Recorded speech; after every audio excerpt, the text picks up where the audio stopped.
How to fix sorry something went wrong on Facebook. Hey everybody, welcome back to our YouTube channel. Without any further delay, let us jump right into the process. First of all, make sure that your Facebook application is updated. Head over to your Play Store and at the top search bar, type in Facebook. If you see update sign, tap onto update and update your app.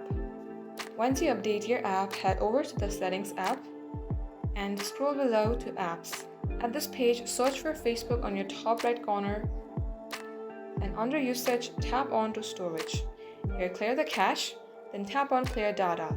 Also be noted that if you clear this application's data, it will delete all of your account history and databases. If you'd still like to continue, then tap on delete.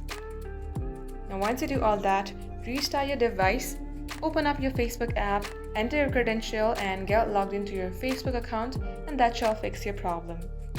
Thank you for watching the video till the very end. In case it had helped you in any ways, then make sure to like and subscribe. We will get back to you soon with more tutorials like this.